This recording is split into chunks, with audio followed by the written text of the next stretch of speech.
वायनाड से लेकर ललितपुर तक इस देश का किसान रो रहा है। आपदा आती है तो उसको कोई राहत नहीं मिलती। भगवान भरोसे है आज इस देश का किसान, उसको छोड़ दिया गया है।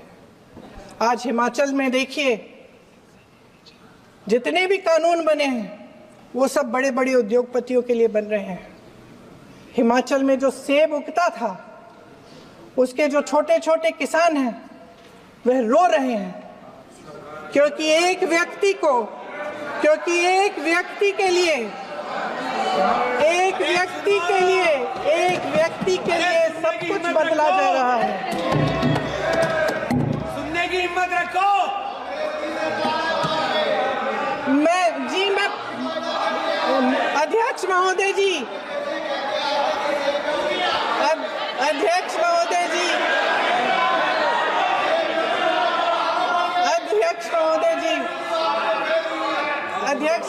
जी, अडानी जी को सारे कोल्ड स्टोरेज प्रदेश की सरकार ने नहीं दिए।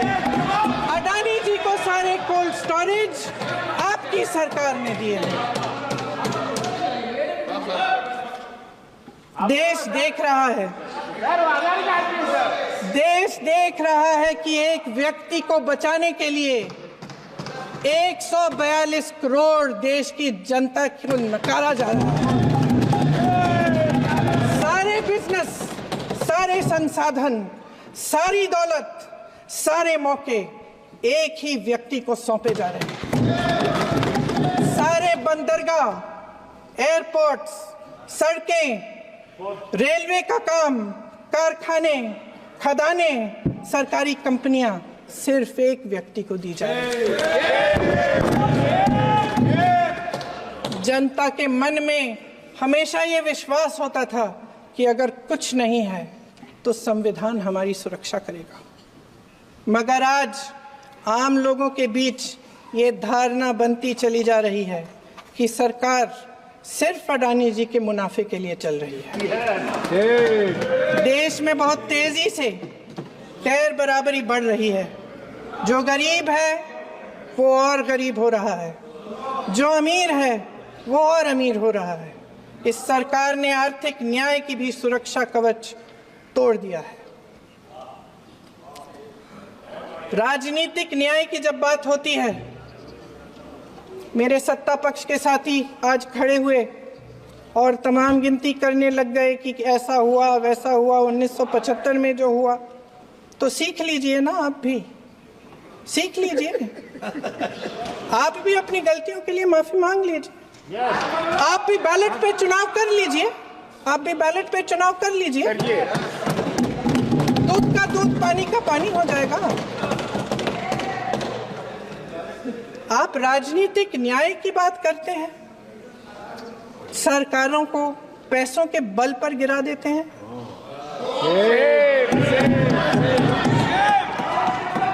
मेरा आग्रह है कि अपन संविधान में सकारात्मक बोले।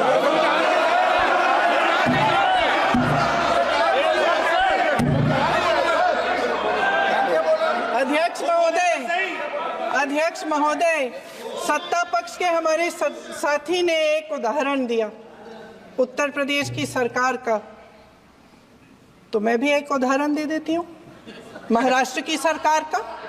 मैं भी एक उदाहरण दे देती हूँ हिमाचल की सरकार को तोड़ने की कोशिश किसने की, पैसों के बल पे की, गोवा की सरकार। तमाम उदाहरण राजस्थान की। ये तो एक फैक्ट है ना सर, ये तो एक फैक्ट है कि आज तक सुप्रीम कोर्ट में सिर्फ एक जज आदिवासी समाज से हुए हैं। इस जज को आप नकार कैसे, इस फैक्ट को आप नकार कैसे सकते हैं? खत्म करो सर। 30 सेकंड और, थैंक यू सर, 30 सेकंड और बोलिए। 30 सेकंड। मान्यवर, मैं आपके माध्यम से सिर्फ इतना सरकार से कहना चाहता हूं, जब आप ये ट्रिब्यूनल्स का गठन करने के लिए जा रहे हैं, इसमें एक महत्वपूर्ण संशोधन आप कीजिए। सारे के सारे ट्रिब्यूनल्स में दलितों, पिछड़ों और आदिवासियों को आरक्षण दीजिए। हम इसके विरोध में हैं जब तक आप ऐसा नहीं करते। यस, माननीय पार्लियामेंट्री अफेयर्स।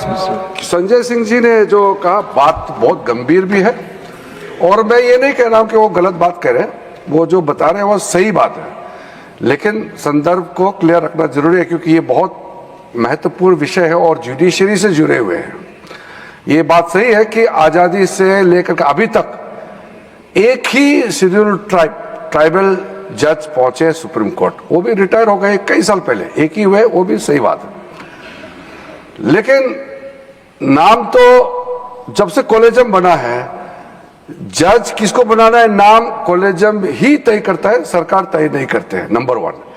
और जब सरकार अपॉइंट करते थे 1992 से पहले, जब गवर्नमेंट अपने से नाम लेकर के अपने से अपॉइंट करते थे, उस पहले आपने कहा डिजिटल इंडिया होना चाहिए, सारा व्यापार डिजिटली करिए, छोटे छोटे पेमेंट आप डिजिटली करिए।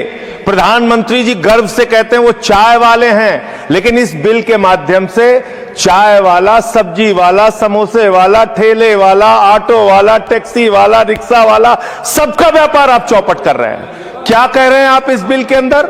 आप इस बिल में कह रहे हैं कि यूपीआई से जब आप पेमेंट करेंगे तो जो व्यापारी होगा, जो व्यापार कर रहा होगा, जिसके खाते में आप पैसा डालेंगे, उसके ऊपर हम टैक्स लगाएंगे।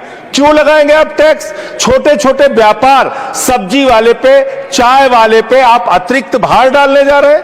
और देश के, अगर मान लीजिए आप उनके ऊपर भार डालने जा रहे हैं, वो किसी उपभोक्ता का रिश्तेदार तो है नहीं मान्यवर, घुमा फिरा के वो अपने सामानों का दाम बढ़ाएगा, जिसका खामियाजा लोगों को भुगतना पड़ेगा, जिनके ऊपर टैक्स के बढ़ने के कारण महंगाई बढ़ेगी। तो ये दो तरह से मार करने वाला टैक्स है, नंबर 1।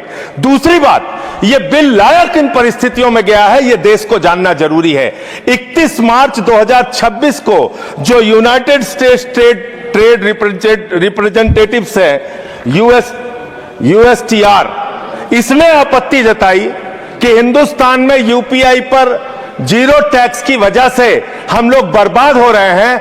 तो ट्रंप के दबाव में भारत की संप्रभुता को गिरवी रख के ये बिल लाया गया है, इसलिए इस बिल के हम खिलाफ। मान्यवर, बहुत कम स्पीकर हैं, 1 आध मिनट का समय मुझे और दे दीजिए। मान्यवर, आपका जो समय, विदेशी दबाव में भारत की संप्रभुता को गिरवी रख के आप ऐसा बिल ला रहे हैं जिसमें फॉरेन इन्वेस्टर्स को तो आप टैक्स में 100% एग्जम्पशन दे रहे हैं, लेकिन जो हिंदुस्तान में छोटे छोटे व्यापार करने वाले लोग हैं, उनके ऊपर आप टैक्स लगाने जा रहे हैं। खत्म कर रहा हूं सर, 30 सेकंड और दे दीजिए। मान्यवर, यह सरकार कहती है यूपीआई के पूरे सिस्टम को मैनेज करने में आपको पैसा खर्च करना पड़ता है। अरे भैया, 27,000 करोड़ रुपए तो आपने सिर्फ मिनिमम बैलेंस चार्जेस के नाम पे 2 साल में देश के करोड़ों उपभोक्ताओं से ले लिया। तो इसलिए मैं आप